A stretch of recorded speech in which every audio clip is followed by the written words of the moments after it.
saveur divine.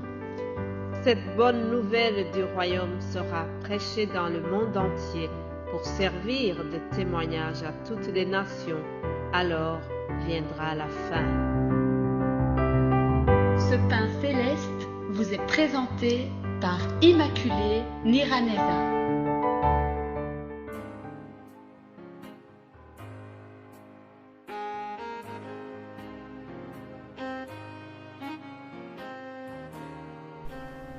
Bienvenue très chers amis qui écoutent l'émission Saveur Divine. Je vous salue au nom du Seigneur Dieu vivant, créateur du ciel et de la terre, le Dieu d'Abraham, d'Isaac et de Jacob, et notre Dieu aussi. C'est celui qui nous a rendus co-héritiers avec le Christ. Qu'il soit loué, que son nom soit glorifié à chaque fois que j'ouvre ma bouche pour vous communiquer la parole de Dieu. Alléluia. Je vous rappelle que toute la semaine ici, nous sommes en train de voir les choses que notre Dieu déteste.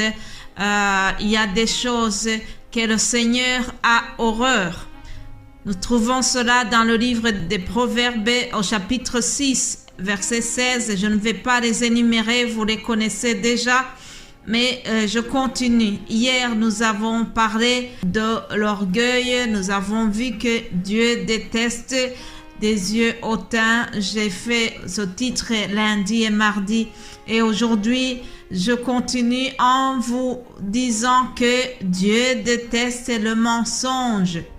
Mais bien-aimés de Dieu, si nous sommes en train de voir toutes ces choses, sachez que c'est dans le but de nous examiner, dans le but de réfléchir et voir est-ce que je n'ai pas une des choses qui sont signalées? Est-ce que je suis humble? Est-ce que je dis la vérité chaque fois? Voilà, c'est dans le but de nous examiner pour que nous puissions éviter toutes ces choses qui sont horribles à notre Dieu. Alors, pour bien illustrer la manière dont Dieu déteste le mensonge, j'ai trouvé que le meilleur exemple se trouve dans le livre des Actes des Apôtres. C'est l'histoire de Ananias et Saphira. Pour ceux qui sont habitués à la Bible, cette histoire est vraiment tragique. C'est un couple qui a menti et nous allons voir la suite. Lisons Actes des Apôtres, chapitre 5. Je lis au nom de Jésus-Christ. Mais un homme nommé Ananias avec Saphira, sa femme, vendit une propriété et retint une partie du prix. Sa femme le sacha, puis il apporta le reste et le déposa aux pieds des apôtres. Pierre lui dit: Ananias, pourquoi Satan a-t-il rempli ton cœur au point que tu mentes au Saint-Esprit et que tu aies retenu une partie du prix du champ? Alors je saute pour aller au verset 9. Alors Pierre lui dit: Comment vous êtes-vous accordé pour tenter l'Esprit du Seigneur? Voici ceux qui ont enseveli ton mari sont à la porte et ils t'emporteront.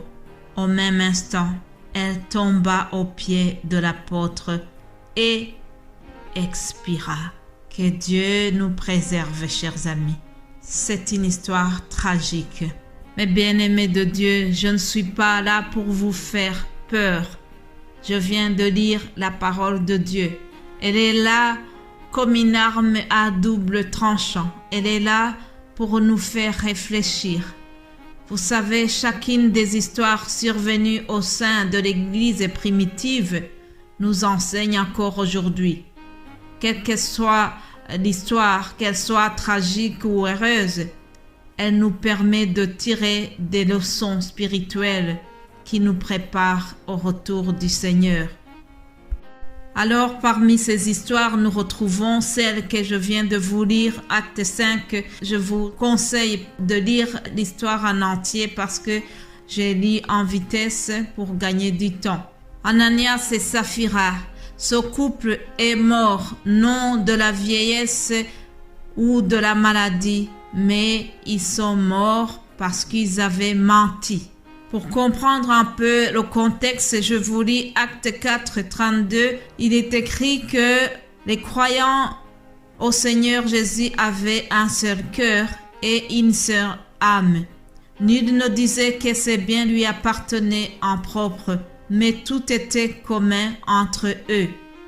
Donc les chrétiens partageaient tout ce qu'ils possédaient, au point où ceux qui avaient des terres ou des maisons les vendaient. Ils apportaient les recettes et les déposaient aux pieds des apôtres, afin que tout soit distribué en fonction des besoins de chacun. C'est dans ce contexte-là que nous avons donc l'histoire de Ananias et Saphira. Alors, ils ont menti et Dieu n'a pas apprécié cela. En réalité, le problème n'est pas le refus d'avoir donné l'argent, mais ce qui est pire, c'est qu'ils ont décidé de mentir. Comprenez-moi bien, le couple en tant que propriétaire de ses biens n'avait aucune obligation de donner tout l'argent de la vente.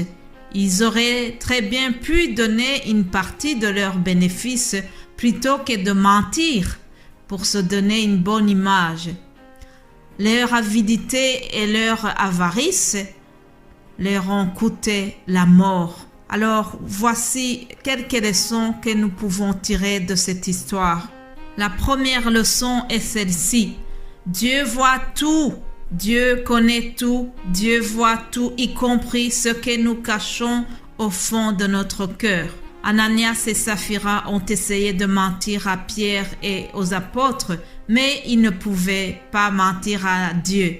Dieu est omniscient, il est omniprésent, il est omnipotent. Alléluia. Il nous faut comprendre que nous aurons beau tout à mettre en œuvre pour cacher nos péchés ou les garder en secret. Nous ne pourrons jamais fuir la face de Dieu. Alors, chers amis, faisons attention parce que notre Dieu voit tout. Il voit même ce qui est caché au fond de notre cœur. Ah oui. Dans le livre de Job, il y a un verset qui dit « Car Dieu voit la conduite de tous. Il a les regards sur les pas de chacun. » Faisons attention, chers amis. Même ce que nous cachons au fond de notre cœur, Dieu le voit. Dieu connaît tout. On ne peut rien lui cacher. Une deuxième leçon, et puis je termine, c'est que la cupidité et l'amour de l'argent causent la perte de beaucoup. Je répète, la cupidité et l'amour de l'argent causent la perte de beaucoup de gens.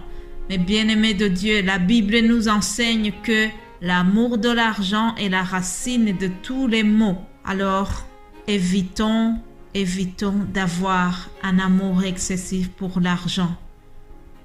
Vous savez, il y a beaucoup de gens qui se retrouvent aujourd'hui en prison pour avoir volé ou pour avoir escroqué. Combien de nos dirigeants politiques sont poursuivis pour le détournement ou le blanchiment de l'argent? Ah oui, mais bien-aimés de Dieu, la cupidité conduit l'homme à commettre toutes sortes de péchés. L'amour de l'argent est quelque chose de très mauvais. Je ne dis pas qu'on ne doit pas avoir envie de l'argent. Non, loin de là. Nous en avons besoin. C'est utile d'en avoir. Mais le problème, c'est de revoir la manière dont nous avons acquis cet argent. Si tu as acquis cet argent d'une manière qui n'est pas propre, cela n'est pas bien. Chers amis, le temps est terminé. Je dois arrêter cet audio ici, tout en vous promettant que je vais continuer cette réflexion demain en donnant les autres leçons que nous pouvons tirer de cette histoire d'Ananias et Saphira. En attendant, je vous souhaite de passer une agréable journée. Continuons à bien examiner notre cœur, notre conscience, pour voir si nous ne sommes pas tombés dans une de ces choses dont Dieu a horreur. Que le Saint-Esprit nous vienne en aide et que nous puissions marcher dans la sainteté et dans la crainte de notre Dieu. Passez une excellente journée. Au nom de Jésus-Christ. Amen. Amen.